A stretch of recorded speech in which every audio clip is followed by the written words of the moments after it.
नमस्कार किसान साथियों, इंडियन टेक्निकल फार्मिंग चैनल में आज आपका स्वागत है, जहां पर बात होती है केवल और केवल किसान की। मेरा नाम दलबीर है और मेरे इस यूट्यूब चैनल में आपका स्वागत है। मेरे इस यूट्यूब चैनल का नाम इंडियन टेक्निकल फार्मिंग है और आज मैं आपके लिए खेती से जुड़ी एक नई वीडियो लेकर आया हूं। इस वीडियो में आज मैं आपको बताता हूं कपास की वैज्ञानिक खेती कब और कैसे करें, जिससे कि हमें फसल की अच्छी पैदावार व अच्छी इनकम प्राप्त हो। और कपास की बिजाई के समय कौन कौन सी सावधानी रखें, जिससे कि बीज का अंकुरण 100% तक हो, जिससे कि हमें कम खर्च व कम समय में ज़्यादा से ज़्यादा फसल की पैदावार प्राप्त हो, जिससे कि हमें एक अच्छी इनकम प्राप्त हो।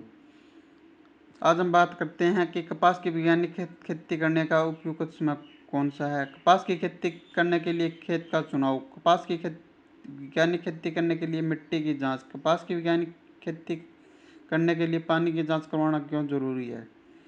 कपास की वैज्ञानिक खेती करने के लिए भूमि की कैसी होनी चाहिए। कपास की खेती के लिए जलवायु कैसी होनी चाहिए। कपास की खेती के लिए किस तरह खेत की तैयारी करें।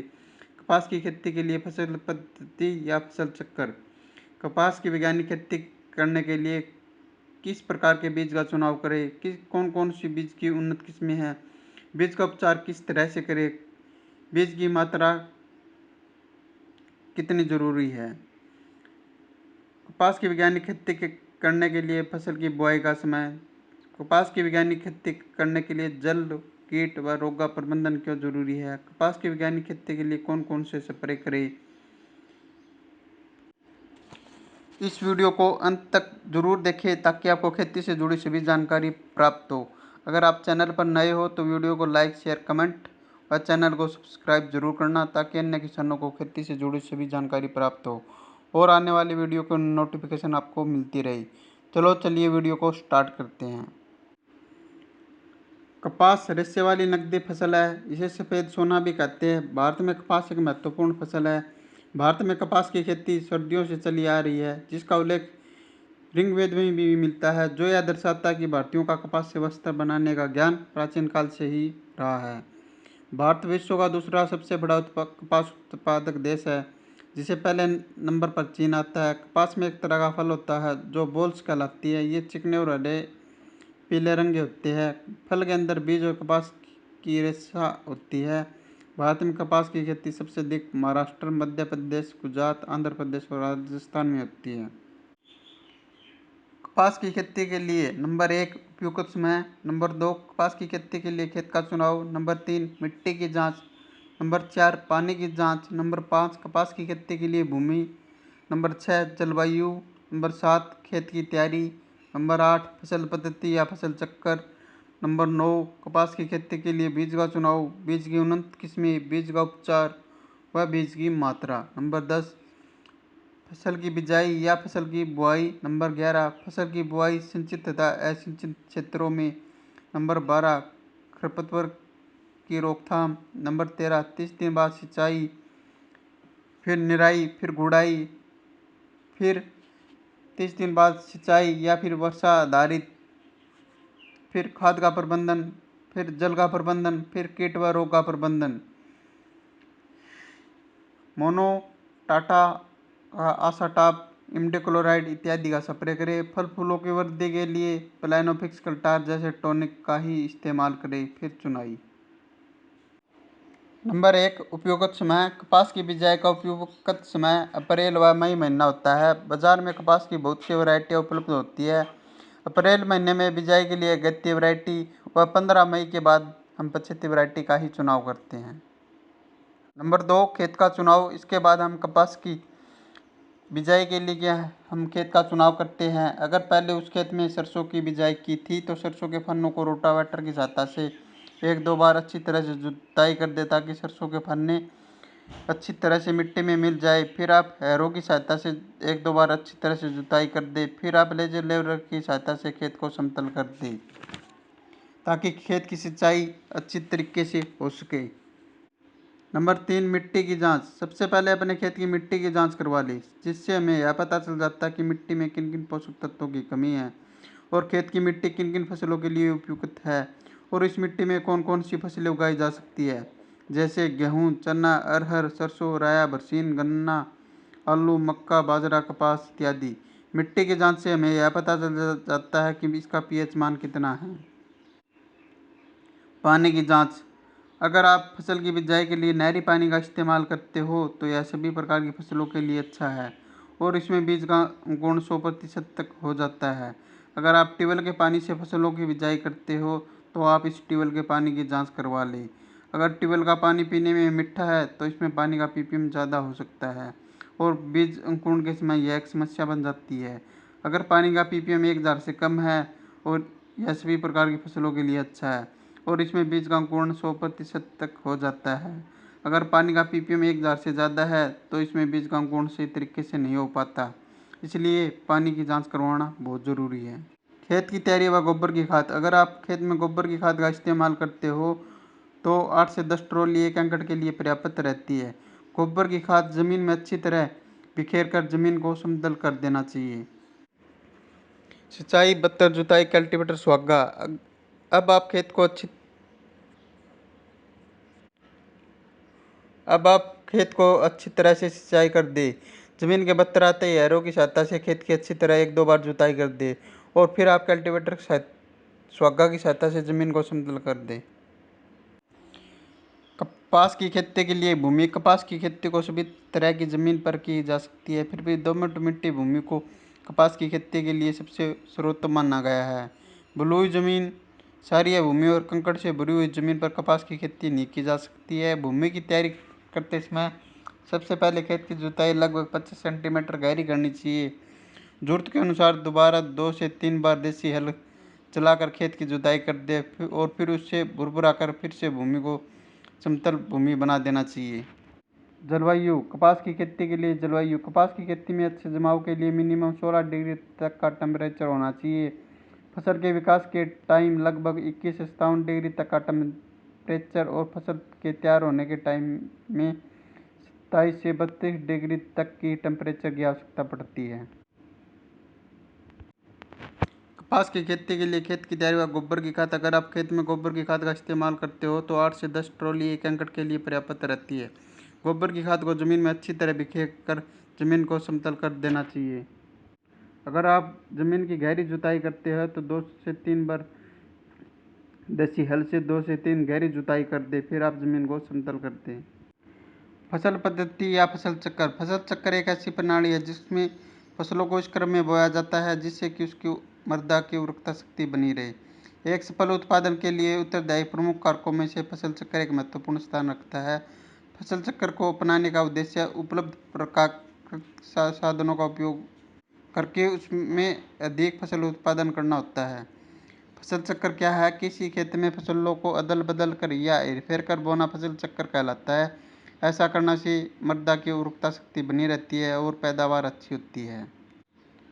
किसी क्षेत्र की भूमि, जलवायु एवं अन्य वातावरणीय कारकों के आधार पर विभिन्न फसल चक्र अपनाए जाते हैं। एक अच्छे फसल चक्र को अपनाकर एक किसान अपनी भूमि से अधिक आर्थिक लाभ कमा सकता है। हमारे देश में फसल को उत्पादन को बढ़ावा देने के लिए विभिन्न प्रकार के फसल चक्र की कई प्रणालियाँ विचलित है। फसल चक्रों की संख्या 3 होती है: 1 वर्षीय फसल चक्र, 2 वर्षीय फसल चक्र। फसल चक्र के मुख्य प्रकार: खरीफ की फसलों में अपनाए जाने वाले फसल चक्र, रबी की फसलों में अपनाए जाने वाले फसल चक्र, जायद की फसलों में अपनाए जाने वाले फसल चक्र। फसल चक्र के सिद्धांत: उथली जड़ वाली फसलों के बाद गहरी जड़ वाली फसलों को उगाना चाहिए। अधिक खाद की आवश्यकता वाली फसलों के बाद कम खाद की आवश्यकता वाली फसलों को उगाना चाहिए। अधिक जल की आवश्यकता वाली फसलों के बाद कम जल की आवश्यकता वाली फसलों को उगाना चाहिए। फलीदार फसलों के बाद अफलीदार फसलों को उगाना चाहिए। कृषि साधनों का उपयोग समतापूर्वक ढंग से करना चाहिए। भूमि कटाव से प्रभावित क्षेत्रों में फसल चक्र में आच्छादित फसलों का समावेश होना चाहिए। फसल चक्र के लाभ: मृदा की उर्वरकता शक्ति में वृद्धि होती है तथा मृदा के भौतिक, रासायनिक तथा जैविक गुणों में सुधार होता है। सघन फसल चक्रों को अपनाने से भूमि में जीवांश पदार्थ की मात्रा में वृद्धि होती है। उचित फसल चक्र को अपनाने से भूमि में पनपने वाले विभिन्न बीमारियों के प्रभाव में कमी आती है। फसल चक्र अपनाने से कीटों तथा खरपतवारों पर भी नियंत्रित होता है। एक उत्तम फसल चक्र की निम्नलिखित विशेषताएं होती है। एक उत्तम फसल चक्र प्रति इकाई क्षेत्रफल में अधिक आर्थिक लाभ देता है। कृषि प्रक्षेत्र पर उपलब्ध कृषि श्रमिक के कार्यों को उचित प्रकार से वितरण रहता है। एक फसल चक्र से उन्हें वर्ष भर लगातार रोजगार उपलब्ध होता रहता है। भूमि की किस्म, धरातल तथा इसके प्रयोग को ध्यान में रखकर फसलों का समावेश एक अच्छे फसल चक्र की मुख्य विशेषताएं होती है। फसल चक्र में दलहनी फसलों को सम्मिलित करना चाहिए, जिससे भूमि में नाइट्रोजन तथा जीवाश्म पदार्थों की वृद्धि होती है। ऐसी फसलों को उगाना चाहिए जिसके फसलों के रोग तथा उनमें लगने वाले कीड़ों आदि पर प्रभावशाली नियंत्रण संभव हो सके। फसल चक्र में अधिक लाभ देने वाली फसलों का समावेश करना चाहिए। जिन क्षेत्रों में मृदा कटाव की समस्या होती है वहाँ पर आच्छादन फसलों को उगाना चाहिए। इन फसलों की भूपरीक्षण संबंधी आवश्यकताएं कम से कम होनी चाहिए। कृषि प्रक्षेत्र पर गहरी जड़ वाली तथा उथली जड़ वाली फसलों का समावेश फसल चक्र में करना चाहिए। पशुओं को चारे की आपूर्ति के लिए चारे वाली फसलों को सम्मिलित करना भी आवश्यक होता है। कपास की खेती के लिए बीज का चुनाव, बीज की किस्म या वैरायटी, बीज का उपचार तथा बीज की मात्रा। हमें अपने खेत में फसल की बिजाई करते समय ऐसे बीज का चुनाव करते हैं जो अपने क्षेत्र या एरिया के हिसाब से ठीक हो। बीज का चुनाव करते समय हमें मिट्टी, समय व पानी के अनुसार ही बीज का चुनाव करना होता है, क्योंकि दोमट मिट्टी के लिए अलग, रेतीली ज़मीन के लिए अलग अलग वैरायटियाँ आती है। बीज की वैरायटी, हमें एक ऐसी वैरायटी का चुनाव करना होता है जो हमारे क्षेत्र व ज़मीन व पानी के हिसाब से ज़्यादा उत्पादन देती हो। हमें एक ऐसी कंपनी के बीज का चुनाव करना होता है जो कंपनी सरकार के द्वारा रजिस्टर्ड हो, जैसे राशि, यूएस इत्यादि। बीज खरीदते समय बीज का पक्का बिल अवश्य लेना चाहिए, जिससे कि बीज के डुप्लीकेट होने के चांस कम होते हो। बीज का चुनाव, हम बीमारी की रोकथाम के लिए हम बीज का उपचार करते हैं, जिसे हम FIR भी कहते हैं, जिससे हम फंगिसाइड, इंसेक्टिसाइड व राइजोबियम कल्चर भी कहते हैं। सबसे पहले हम बीज को फंगिसाइड दवाइयों से उपचार करते हैं, जिसे हम फंगस की रोकथाम के लिए करते हैं। फिर हम इंसेक्टिसाइड से उपचार करते हैं, जिसे हम इंसेक्ट की बीमारी की रोकथाम के लिए करते हैं। फिर हम राइजोबियम कल्चर से उपचार करते हैं, जो कि हमारी पैदावार बढ़ाने में मदद करता है। बीज की मात्रा, हम कपास की बिजाई के लिए एक खेत में 2 पैकेट की बिजाई करते हैं। बिजाई, अब आप मशीन की सहायता से खाद व बीज की बुआई एक साथ कर सकते हो।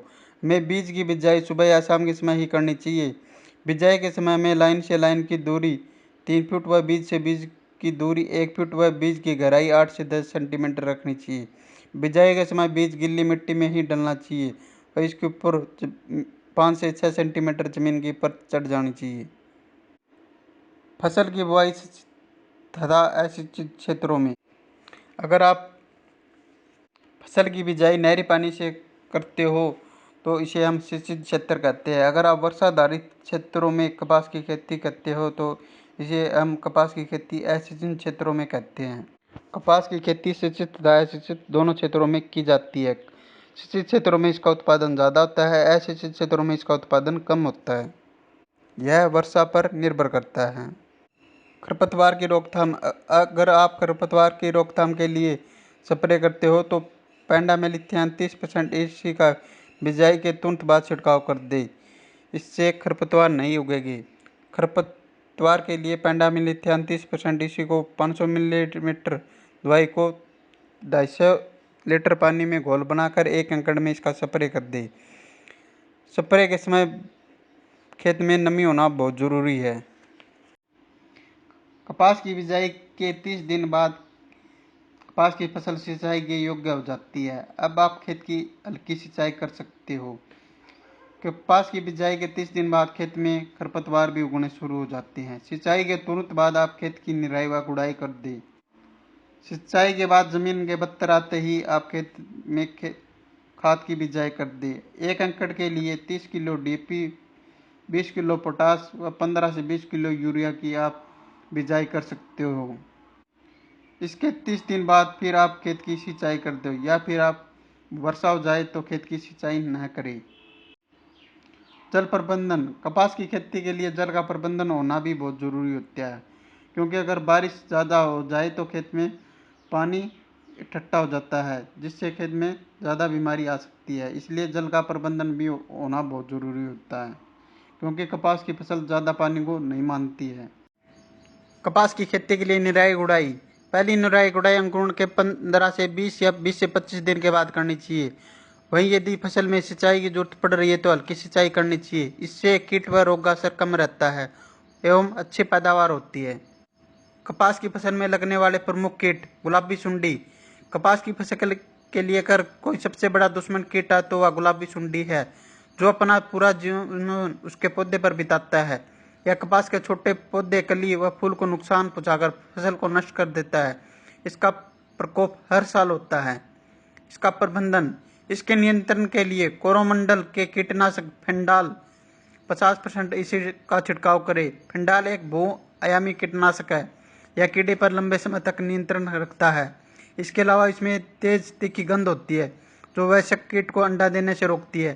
फेंडाल के बारे में अधिक जानकारी के लिए अपने नज़दीकी डॉक्टर से संपर्क करें। सफ़ेद मक्खी। यह कीट दिखने में पीले रंग का होता है, लेकिन इसका सफ़ेद मोम जैसा पाउडर से ढका हुआ होता है। यह पौधों की पत्तियों पर एक चिपचिपा तरल पदार्थ छोड़ता है एवं पत्तियों का रस चूसता है। सफ़ेद मक्खी की रोकथाम। सफ़ेद मक्खी कीट के प्रबंधन के लिए कोरोमंडल का फिनियो कीटनाशक का उपयोग करें। फिनियो में दो अनोखे कीटनाशकों की जोड़ी है, जो कि दो विभिन्न कार्यशैली से काम करते हैं। इसके अलावा यह पाइटोटॉनिक प्रभाव से युक्त है, जिसमें कीटों को तुरंत एवं लंबे समय तक कार्य करने की यह सफ़ेद मक्खी के सभी चरणों जैसे अंडा, निप, वयस्क को एक बार में समाधान उपलब्ध करवाता है। इसकी प्रति एकड़ 400 से 500 मिलीमीटर की मात्रा की जरूरत पड़ती है।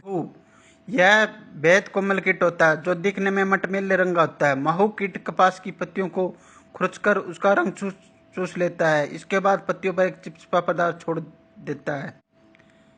प्रबंधन। इस कीट की रोकथाम के लिए कोरोमंडल की फिनियो कीटनाशक का छिड़काव करें। यह कीटनाशक कीटों को तुरंत और लंबे समय तक नष्ट करने में कारगर है। तेला कीट। काले रंग का यह कीट पौधों की पत्तियों को खुरचकर उसका रस पी जाता है।